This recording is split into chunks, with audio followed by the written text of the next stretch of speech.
There's lots of amazing companies joining us today. You can see some of them represented in the logos on this first slide.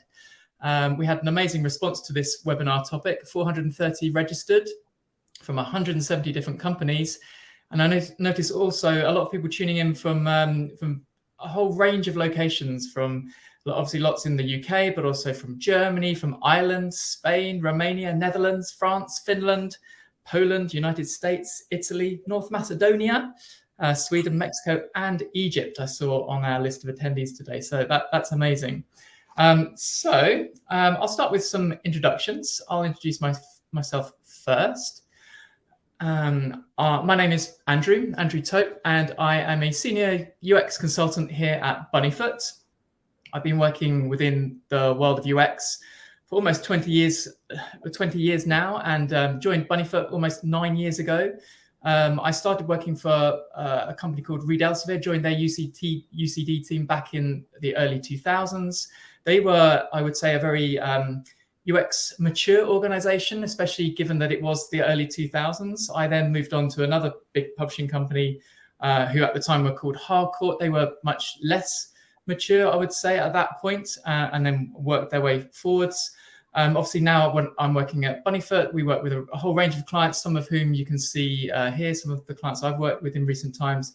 I've recently worked with the University of Oxford on a UX strategy project to assess their level of UX maturity and how they might want to proceed in growing forwards.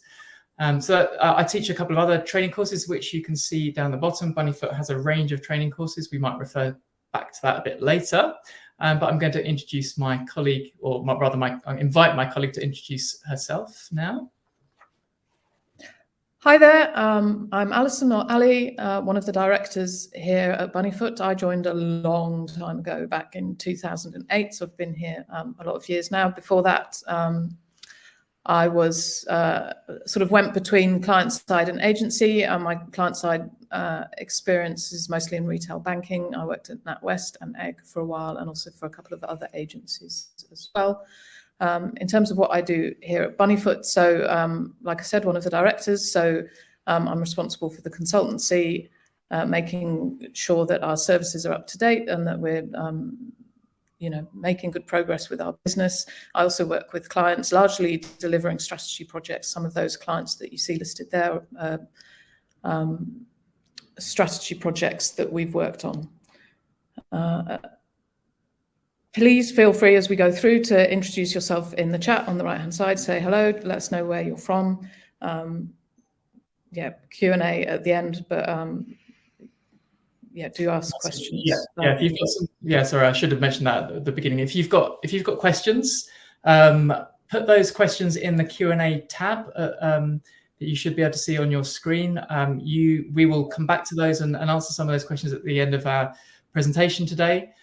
You've also got the ability to upvote questions that you would particularly like to see answered, so you can do that. And as Ali says, if you'd like to introduce yourselves to the assembled group here today, then it would be wonderful if you could do that within the chat area. Okay. Oh, and one of the first questions that's already come in. Sorry, Ali. We can provide the video of today's presentation, today's session on request. If you contact our colleague Jo, who probably was the one that invited you here today, then she will be able to send you the video. We'll share her details with you at the end of our presentation. Okay.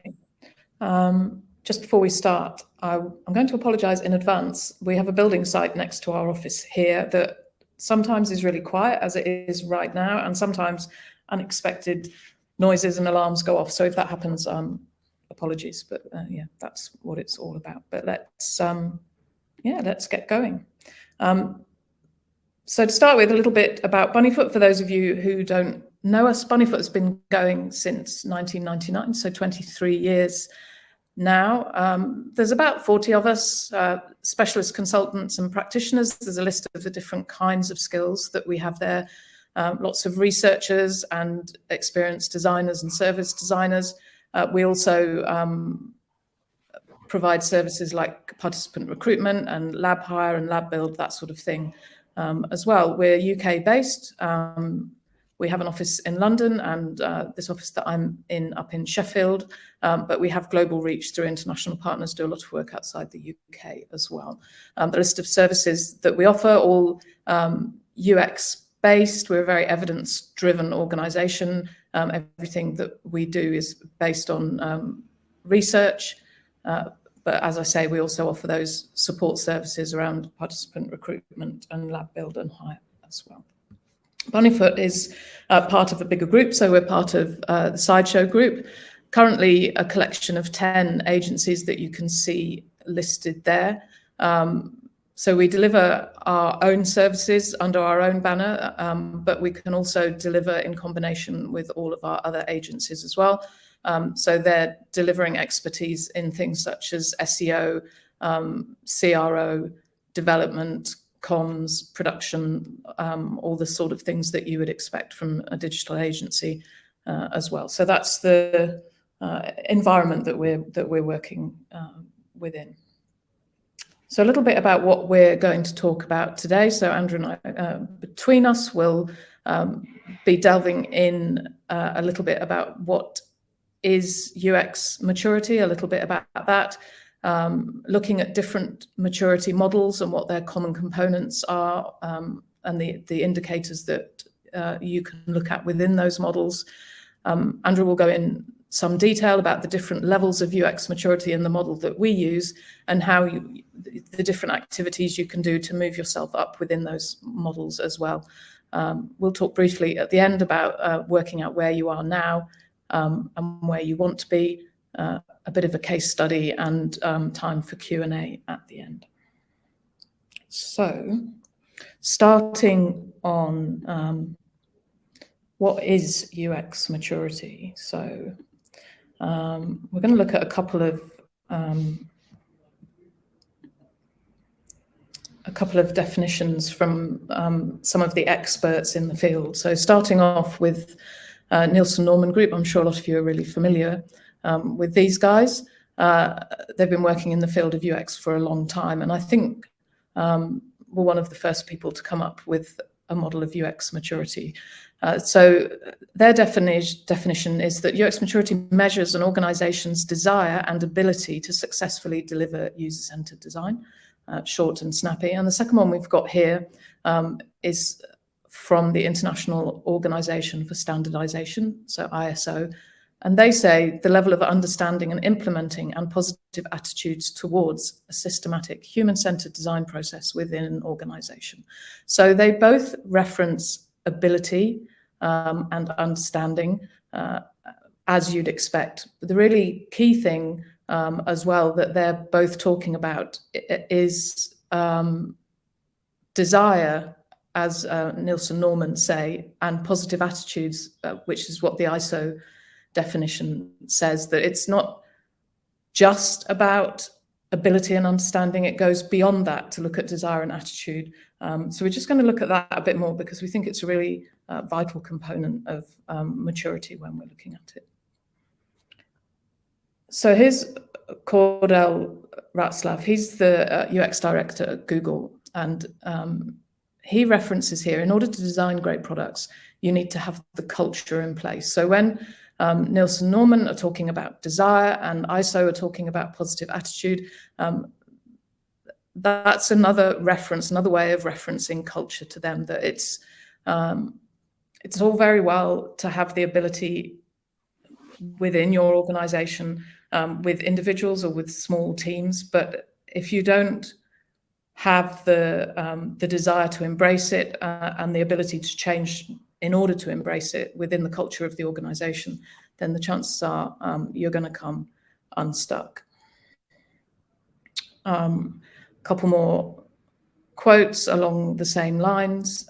So you need to have philosophies and tools underpinning the business practices. So the tools and the processes, absolutely, but also the philosophies. And Chapman and Plews, who we look at their model a little bit later, say it's not just a function or talent of individuals, it's an organizational characteristic. So just something to bear in mind as we're going through. It's not about what individuals or teams do, although that is really important, and particularly those pioneers and advocates in the organization are really key. but it's about looking much wider and beyond that at the culture of the organization as well. So we're going to have a look at some of the maturity models. There are quite a lot of them. So this is the result of a quick Google, and if you put UX maturity into your search engine of choice, then you will come up with a whole range of different models. A number that we've got here from Forrester, from Nielsen Norman up there, from Kaikendo as well. So these, you will see, they'll all come up towards the top of the search and you'll have no trouble finding them.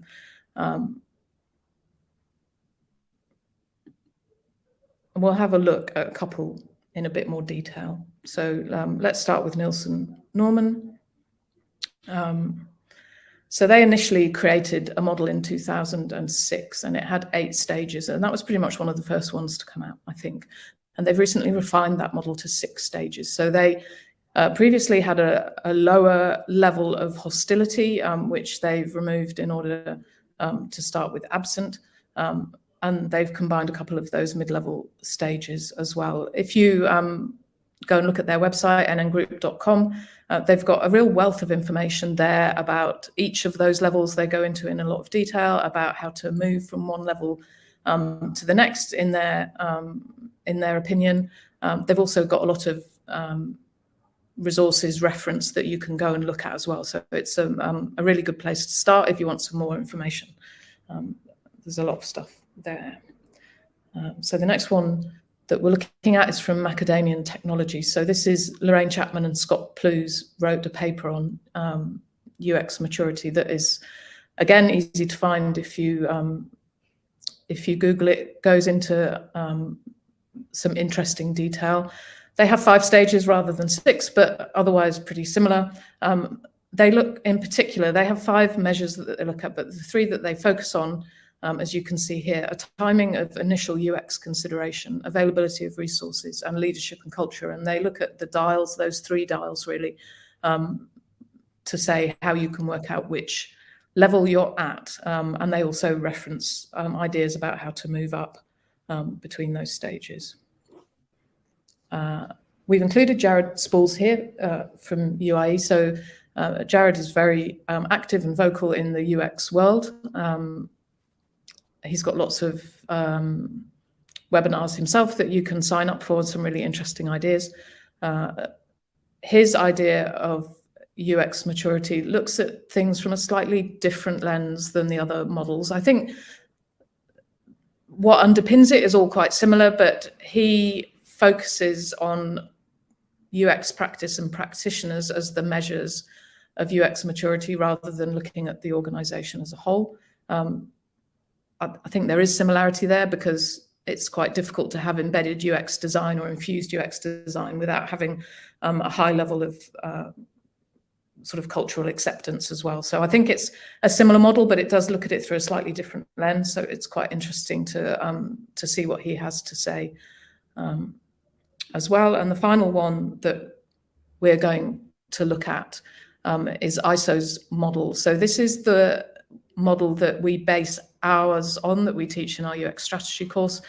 We have revised it somewhat. So we've moved from 7 to 6 levels, but it's largely based on this. In this particular model, it retains the hostile starting point that Nielsen Norman have dropped. I think there probably is still some hostility, and we do talk about it in our bottom level, that you'll still find organizations who it's not just that it's absent, but that actually they don't want to listen to their customers and they see it as a bit of a barrier.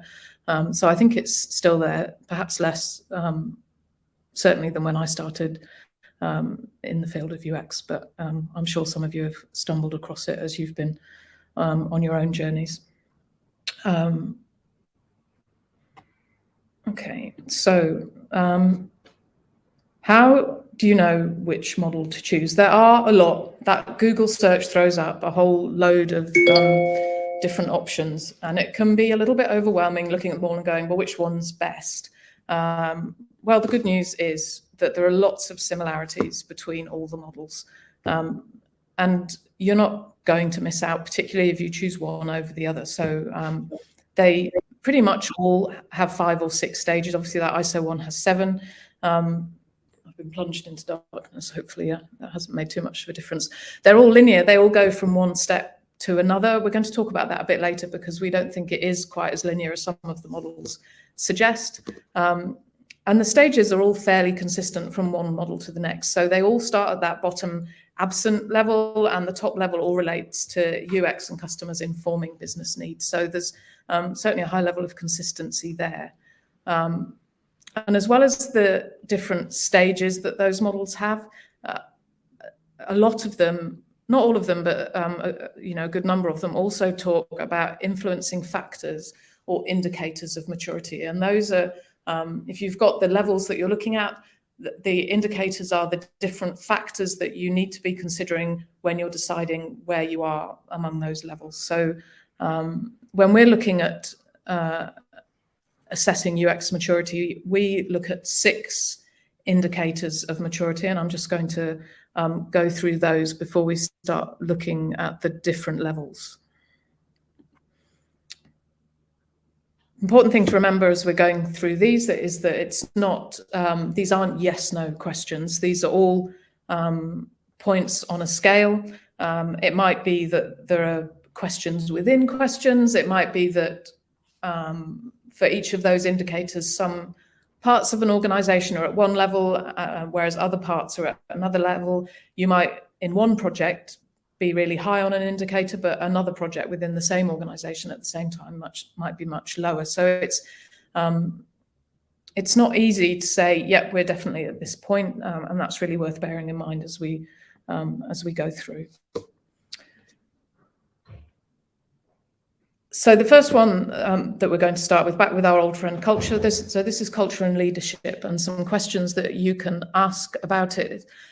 Does your organization as a whole, and in particular the leaders within it, appreciate the value of UX? Do they get it, or do they still not really get it? And to what extent? They might say, oh yeah, that's really great, but actually when it comes to investment, you'll find that they're not actually as behind it as you'd like them to be.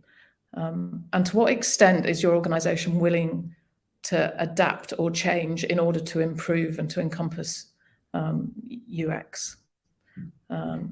Also, is there accountability for user experience across the organization? Is it somebody's job to make sure that customers and users are listened to and that their thoughts and ideas are incorporated?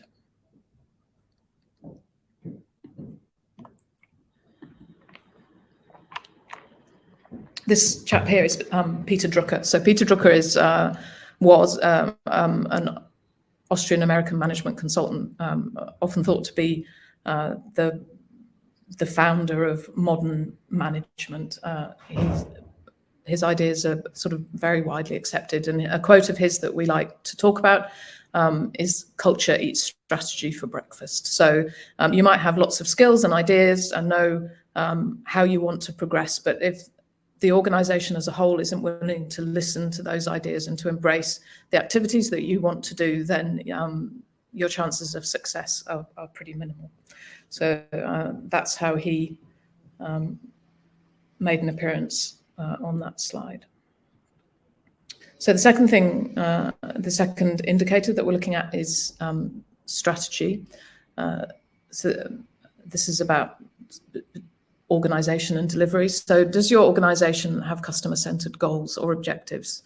And at what level of the organization is UX represented? So do you have somebody at board level whose job it is to listen, to make sure that customers are listened to, or is it somebody much lower down the hierarchy of your company that is the one that's waving the flag for customers and trying to bring that in?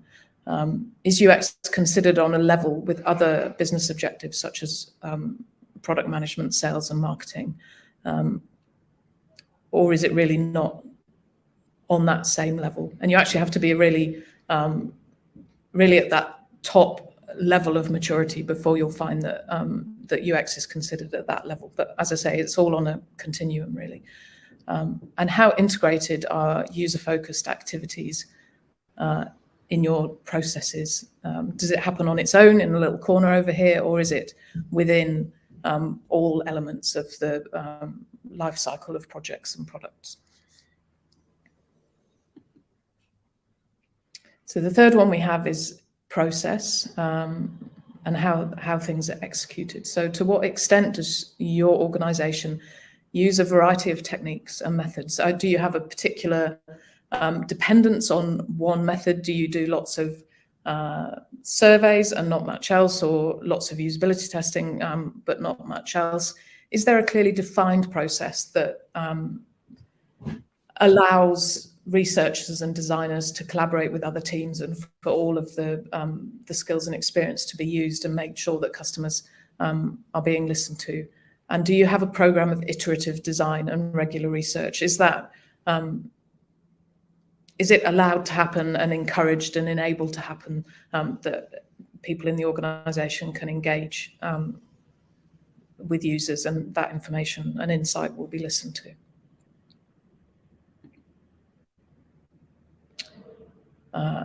So the next one is resources. So you've got plans, you've got culture, you've got strategy, you've got processes. Have you got access to the skills that you need, the expertise that you need in order to exercise all of that? And that doesn't necessarily have to be in-house. It might be that you have access to it through consultancies or outside organizations. At least initially, when you're early in your journey. Do you have a toolkit of resources? Do you have templates for discussion guides and reports? Do you have a design pattern library so that you're reusing patterns and that everything's really consistent? Do you have prototyping software that enables you to create and test on prototypes? And when it comes down to individuals, are there UX-specific career paths that people can follow? Are there job descriptions and training courses available? Are people encouraged to go on their own UX journey and to expand the skills that they have? So this is the penultimate one, a really nice one. So timing. When is UX involved? Well, when does UX involvement start within an organization? How early in the process do you start talking to customers? Do you do testing once a product is ready to launch? So you're testing on code, or are you creating prototypes or using sketches? Are you doing early research, discovery research in order to inform that? And it's a really good indicator of a team or organization's maturity when that UX involvement happens. Are your projects research-led, which is a sign of higher UX maturity, or is it technology-led, which is an indication of lower maturity? And we've got a bit more information about that here. So yeah, not a particularly refined tool, really, just to give you an idea, but along the side, we have the levels of the model that we use that Andrew will be talking about a bit later. And across the top, we have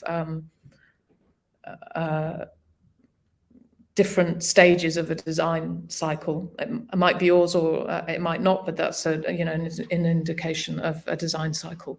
So if you have an organization with really low maturity, low UX maturity, so it would be absent on our model, then you can see that UX activities, if they're happening at all, are happening at a release stage. So maybe they're doing a bit of a quick bit of testing just before release, when actually it's a bit late to do anything about it, and that's where it's happening. And if you compare that to an innovating organization, then user requirements and insight will definitely be informing the business strategy. And it might be that you've gone beyond that to being a thought leader in the industry as a whole. getting users involved. UX is part of that, and that's really an indicator of a really high level of maturity.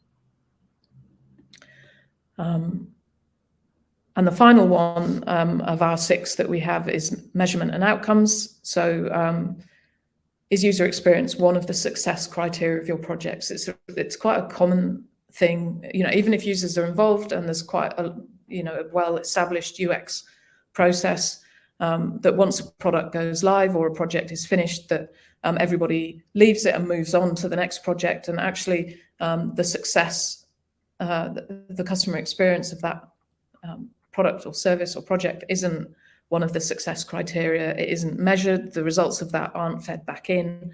It's not that iterative cycle that we look for. We need to see whether the means of measuring the experience are in place, but also are those reported and considered at the highest level of the organization? Are people listening to that? Is UX insight driving innovation in the organization?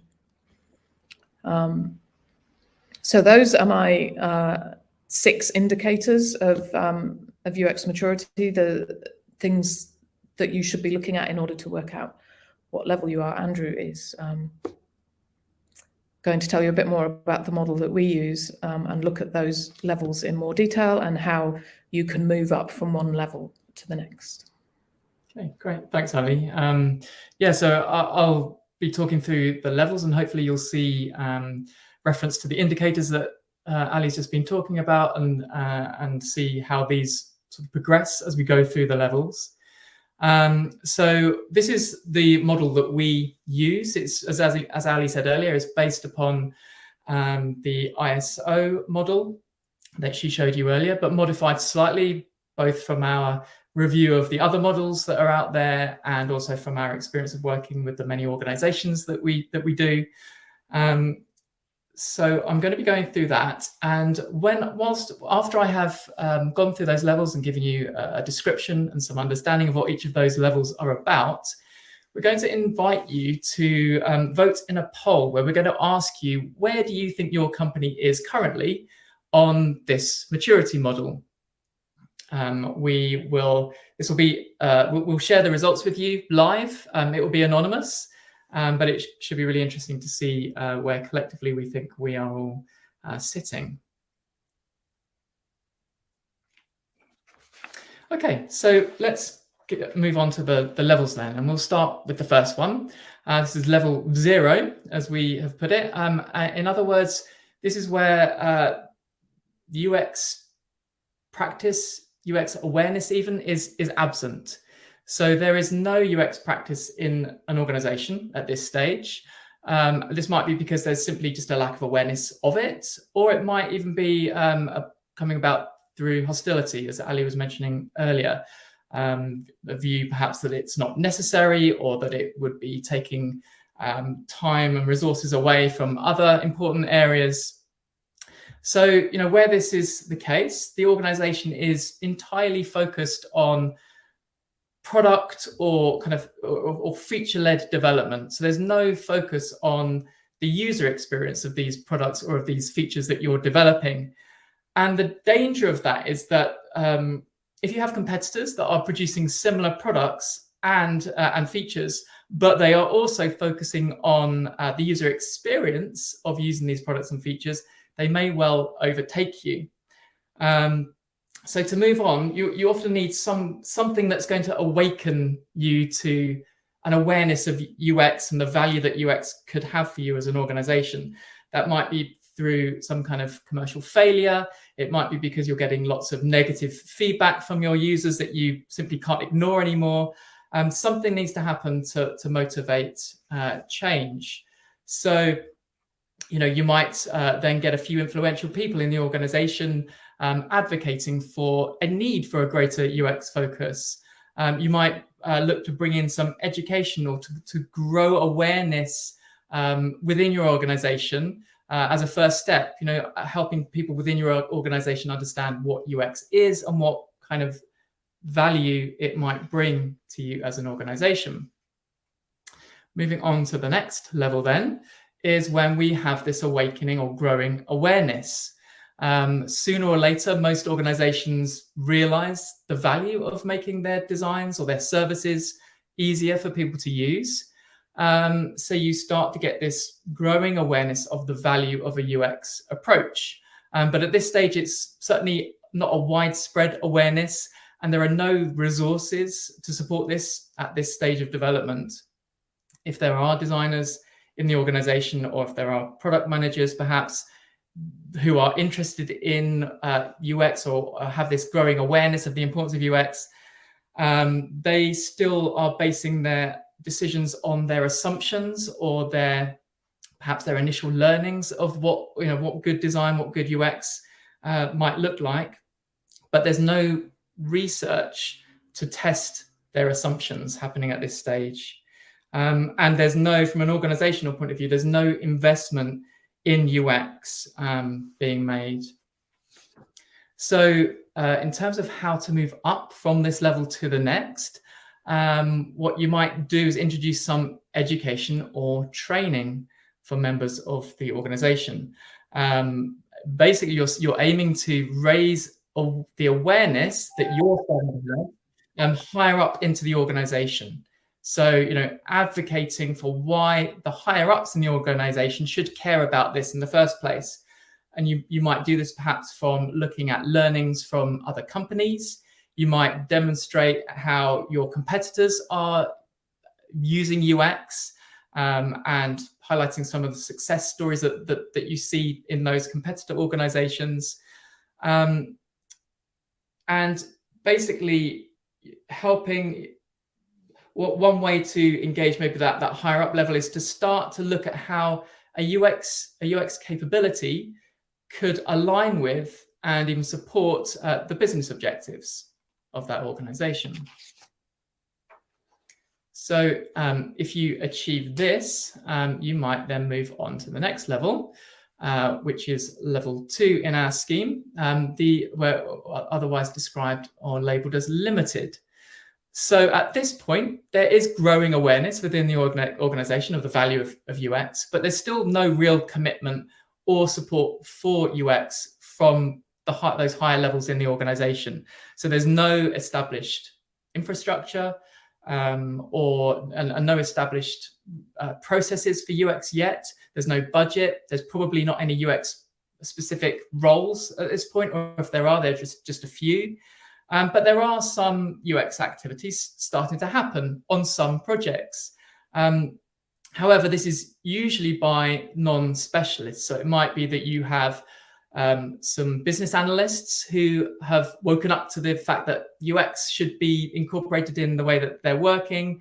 It might be some graphic designers, perhaps, who have taken an interest and are trying to get this kind of approach embedded into the projects they're working on.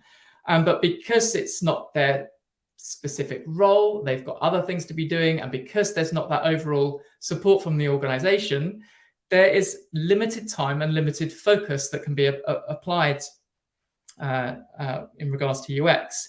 So the efforts that are generated might be too few. They might, if they're happening, they might be happening too late in the process. That's the timing thing that Ali was talking about a moment ago. And they might not be being enacted with sufficient methodological expertise because they're not being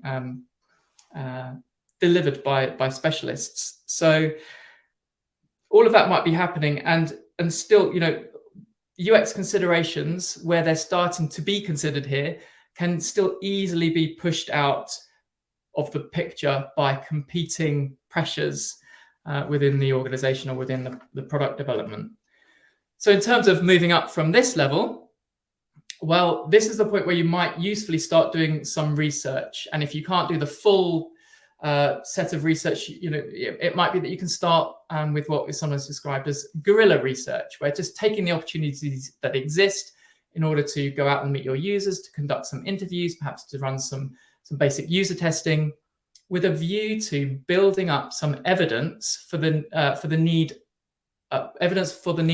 for improvement in the product or service offerings that you're delivering at the moment. That's a good starting point to argue for greater UX a greater UX capability. So, and at this point, you're looking to start building that UX capability. So how might you establish some UX roles in your organization? And how might you, or can you obtain support from maybe external consultancy? Can you get some of that external consultancy support, perhaps to back up some of these projects or some of the internal UX roles that you have already? And you'll be looking to start thinking about developing processes and resources to support the UX activities that need to happen, and also documenting and sharing any advances that you might be starting to make in these regards. So the next level up from here is the third level, or the managed level. So this represents a certain breakthrough, really, because the UX function now is more established and it's being supported for the first time, really, by the organization. It's becoming a managed process. There are now some UX roles working within certain projects or product teams. And there might even be like a central UX service which is supporting the various projects that are happening. The UX practitioners may well be somewhat stretched at this point. There might not be enough of them to go across all the different project or product teams or needs. But nonetheless, at this point, there are some established processes and resources being put into place to support the ongoing UX activities. And there is support from mid-level management. But it probably, this support from management probably at this stage has not yet reached kind of executive or board level support or representation. Now, if you're at this level, if you've reached this level, it's quite easy to stop here to think we are doing UX, and therefore not really to push to move on any further. So we need to be aware of complacency at this point, and also aware that at this point we could still fall backwards because of this lack of support from the higher structures of the organization. UX could still kind of disappear or slide backwards from this level without that support. So in terms of moving on from the managed level, what we're looking at really is organizing UX efforts company-wide. There's going to be a cultural shift as part of this, no doubt. And you might be looking at how you can reuse work and insights across projects. You might be looking to establish a central insight repository for your organization and the different project teams working within it. You're going to likely be continuing to gather evidence for the impact that your UX activities is starting to bring in. And you're going to be aiming to engage senior board level leadership. This might still be at the level of discussion, but at this point you want UX to be part of the strategic, or you want to be trying to generate UX being part of the strategic conversation going forwards, and and making sure that the UX is aligned and informing these strategic business objectives that your organization may have. If you can do this, you may well then find yourself at level 4, the established level. So, getting to this level is a real achievement, and it's as far as many organizations want to go, or as far as they get to. And the key differentiator for this level compared to the one below is this representation at the strategic level of the company. So, it's either UX is either formally represented at the senior executive level, and if not, then it's certainly a topic being discussed at board level. And there should be somebody high in the structure of the organization who is accountable for UX. The risk of falling backwards from this level is less at this point, because the UX activities within the organization are less reliant upon individual efforts. It's now much more part of the culture, and much more aligned with the organization's business goals. And hopefully that organization is now in a much better place to recognize the benefits that UX is bringing in. If, as an organization, you decide that you want to move up from here, well, that's quite a step to the next level. And you need to think about, well, what's to be gained by that and whether that's a journey you want to go on. For this level 4 is already a really good place to be. But if you decide to push forwards, indeed, one of the things you'll be considering is how you might want to contribute to the wider UX community, the kind of thought leadership that you might be displaying.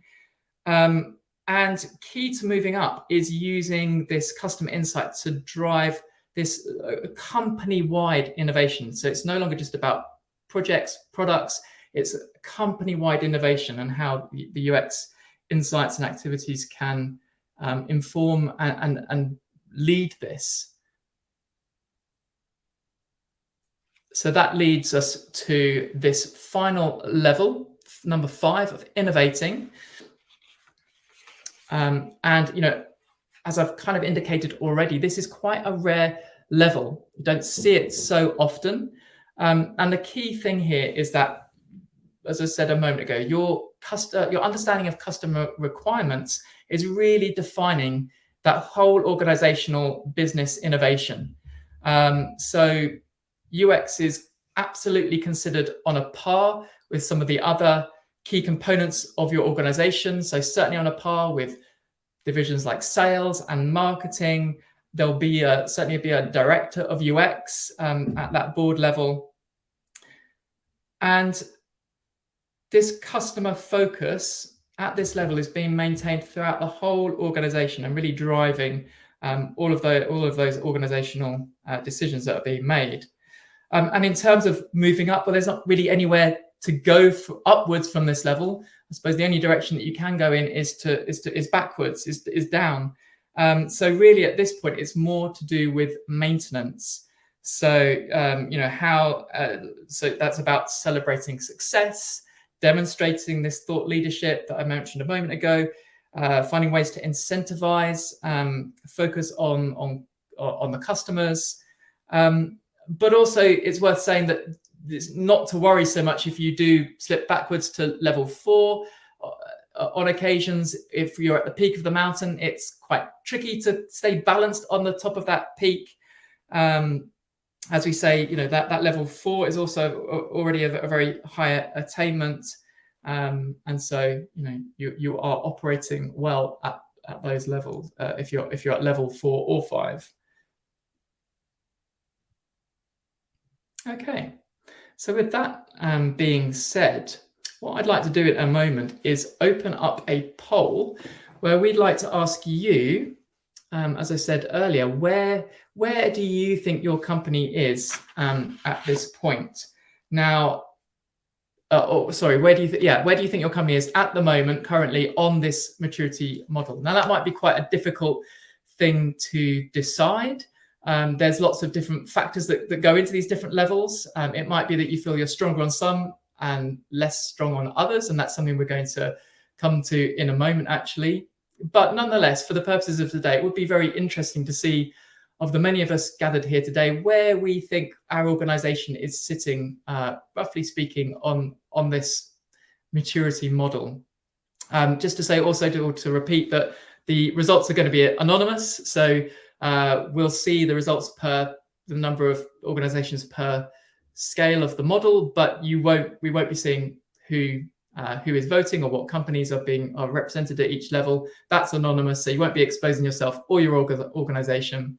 So yeah, I invite you to do that. We're going to open the poll now. It takes about 10 seconds, I think, for it to become active. But in a moment, you should see the question posed and an invitation to choose one of these levels that you think your organization is operating at. So could somebody make that poll active for me, please? There we go.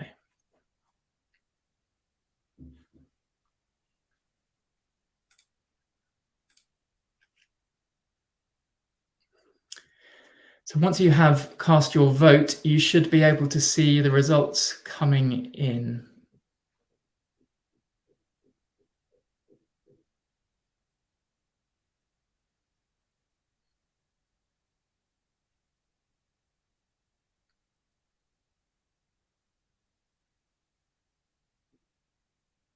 So we'll give it another 10, 15, 20 seconds or so just to give everybody a chance to vote, and for those votes to be recorded. I can see them going up. So level 2 and 3 being the most present here at the moment. Nobody on absent, perhaps not surprisingly, because you are here today.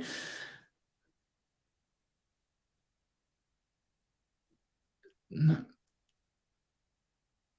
20% on that high level of level 4 established. Nobody yet saying they're at level 5 innovating.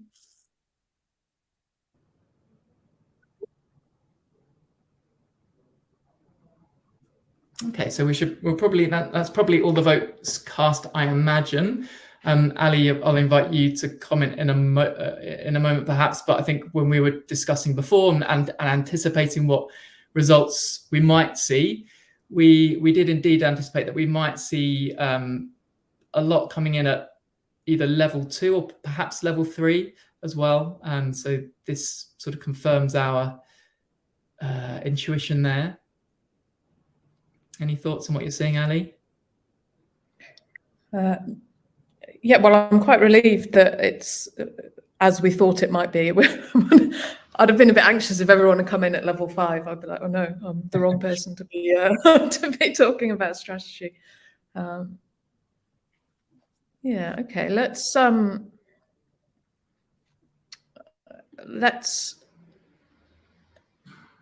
I just put that in to remind us of what the different levels were when we were looking at the votes, but not strictly necessary, really, given that those label descriptions are here in the poll as well. So one of my Bunnyfoot colleagues has just said we can't see the results. I can't see them either. I'm a bit a bit confused. Can you see the results, Andrew? I can. So maybe the best I can do at the moment is to read them out to you. Yeah, if you read them out in case other people can't see them as well. Yeah. Okay. So at level 0, absent. And in fact, let me just get. Yeah. We have got no votes. So 0% of organisations thinking that they are at that absent level. At level 1, awareness, all talk and no action. We've got 9%, 8% now. It's just changed. 8% of our audience here today thinking that that's the level their organisation is at. 38% for level 2, limited, or where the basics are being achieved by the keen beans in the organisation. And then 39% for level 3, managed, where UX is being now like a more managed process and achieved from top down. And 14% for level 4, established, that sort of high level where there's this consistent UX process across the organization, well aligned with business goals, and 0% for level 5, innovating, where that UX focus is really driving innovation in the organization. So apologies if you can't see that, but hopefully you've you get the gist of the results from my description of them. Brilliant. It's interesting that we've got none. Well, maybe it's more interesting that there's nobody at the top. I wonder if anybody would ever put themselves out there and go, yeah, we're right at the top or we're right at the bottom. It's that it's a nice bell curve we've got going on there, which is interesting. But thank you very much for taking part in that. So with an eye on the time, a quick chat about where are you and where do you want to be? I think this has come out in what Andrew has been telling us, but it's an important point to make anyway, that you're really unlikely to land yourself squarely in any one of those levels. So if you're looking at our 6 indicators down the left-hand side and the levels across the top, it's really unlikely that you're going to go, yep, we're managed, and that's that. Everything, all of those indicators sit us squarely in there. Much more common is the model that we see here, where it might be that process is actually in limited, resources, we're doing all right in resources. It's a bit higher. We are undertaking activities, and we've got the people and the process and the resources in place. but actually the measurement is really poor, and we don't have that feedback loop going on, that the results of that aren't being discussed high up the organization. So it's this just shows where it's a good intersection of the levels and the indicators, and also in terms of where you want to be. In our opinion, it's less about saying, well, we're at level 1 and we want to be at level 3. It's more about, let's look at those indicators and see which ones we need to be focused on in order to move us on in our journey, really. So in terms of where we are and where we want to be, I'd look across all of those and any others that you think are particularly relevant to you, and what activities there are that could just move you along that journey.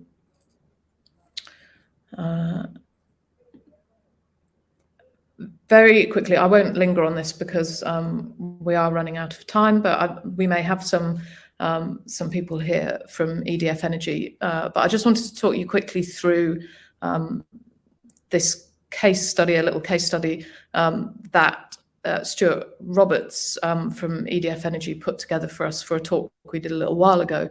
But it demonstrates what we've been talking about really nicely. So we've been working with EDF Energy for over 10 years now, and really worked with them on their journey, on their UX maturity journey. As you can see, if you have a look through the bullet points, you'll see a number of those indicators, their reference to them, whether it's process, that they're trialing new processes, or that they've, it's a bit more to do with strategy because it's now embedded at board level, but you can see that there are dials for each of those indicators there. But they've, EDF have worked really hard to increase their UX maturity and done a really great job of them, and we're, really proud that we've helped them on that journey. We continue to work with them now, providing BAU support and training for them, and work on specific projects as well. But one thing I'm sure they won't mind me sharing with you, as a real sign of UX maturity, I think, is that at the beginning of every meeting that is organised within EDF Energy, they have every day a different element of customer insight that is shared around the organisation. And at the beginning of every meeting, they discuss, regardless of what the meeting is, so it might be internal or external, but they're discussing that element of insight or that element of customer experience and thinking about how it can be incorporated into their role or how it can be improved. So I think that happens throughout the organisation. So a real sign there of the high level of UX maturity that they've achieved. Also gives you an indication of the time that this journey can take. So this is decade plus that we're on now, that they've been consciously working on this UX maturity journey. It doesn't have to take that long, but yeah, just that indicator that it can. Very quickly whiz through the closing slides. So just a little bit about our strategy services.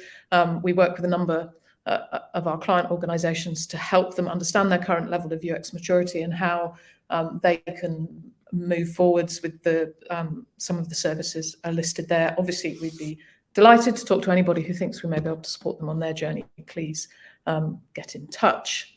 And also just a quick word about our training program. So we have a whole suite of training courses that we provide, that are provided by our consultants. The content of this one would fit within the UX strategy course. If you want to know more or dig into it in more detail, and it goes either side of the content we've gone through today as well, then please sign up for that. And alongside that, we are deliverers of CPUX. So that's a little portfolio of internationally recognized qualifications. So it comes with an exam and a qualification. That one on the right-hand side, HCD management, is a brand new one that as of this week, we are delivering it. I'm not sure when the first one is, but if you're interested in that, please do get in touch. Sorry, I whizzed through that last bit, but just wanted to leave time for some questions, and I've been looking at the questions coming in. So I think we've addressed the top one anyway, which was about a recording. Yes, please get in touch with Joe if you want a recording of this. In terms of measuring UX ROI and that proving the value of research, it's a really it's a question that we continue to struggle with, and I think there are a number of measurements. There's another one about measurements further down as well. I think measuring the product UX. No, there was another one. Anyway, it was about understanding the benefit of UX and how good the customer experience is. And there are so many different measures that you can put in place in terms of ROI, and specifically looking at that financial bottom line. The important thing, and the thing that we really struggle with, is understanding the point that you're starting from, because it's really easy to set off on your journey, and if you haven't made that understood that baseline, then it's really difficult to measure the success. But obviously, return on investment isn't always tangible in terms of the bottom line. There are things that you can look at. Somebody referenced in the questions NPS, but there's also surveys give really good measurements, as long as you're consistent with the questions you're asking. If you're looking at CSAT, so customer satisfaction surveys, you can measure things that way as well. Customer effort score is another one.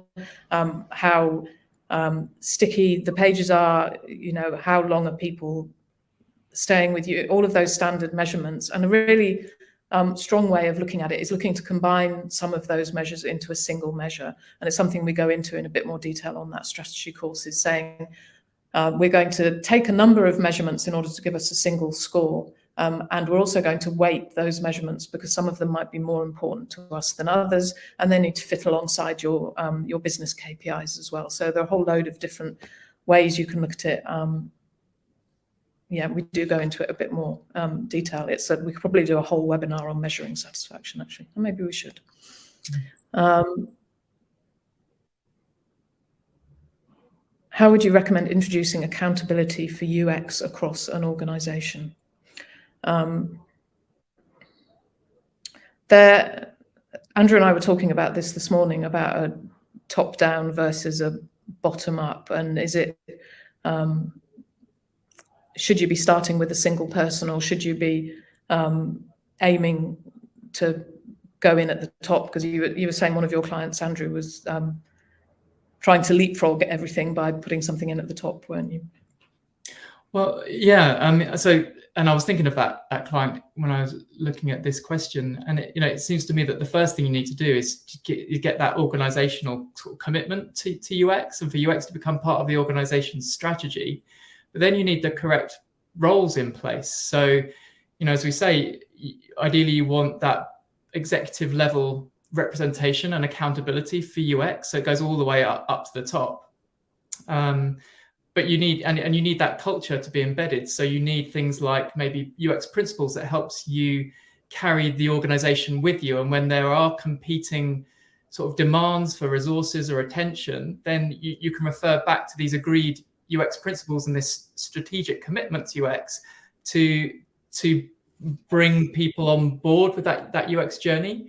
And then with roles, as well as board level, you need it, you kind of at a project level. The project managers, perhaps working in consultation with a UX lead on that project, they need to have the autonomy. They need to be empowered to make decisions in the favor of UX when there are these competing demands or competing factions within the organization. Because one of the things I heard is that despite it being clear what the customer-centric approach would be with a particular design, it was overridden by another kind of senior person within the organization, because they had the sort of the hierarchical, the place in the hierarchy in order to overrule it, but it was contravening that UX, the UX sort of customer-centric kind of perspective and solution that had been derived through research. So yeah, really right down to the project level, the project managers need to be backed up and be supported in having the autonomy to make those final calls and to make it clear to the rest of the organization through that strategic commitment and those UX principles that might be in place, that's the priority, that's the focus you're going to go into. And then, you know, above that, you might have a head of UX. Above that, you might have that board level representation. And at each tier of the hierarchy, there should be somebody that's accountable, whether that's on a project level or on a kind of whole organization level. That was my thoughts on that one. I'm aware we're out of time. It's 2:30. I really like some of these questions. So thank you for sending them in. I'm really sorry we haven't had time to answer them all. Please, get in touch with Andrew or I or Joe if you want to pick that up, and we can have more discussions about it. But thank you so much for joining us and for sticking with it. I hope you found it really useful. If you'd like a recording, then get in touch with Jo, and she'll be happy to provide that with you. But thank you very much for joining and listening to us talk about UX maturity. Thank you very much. Thanks, everyone.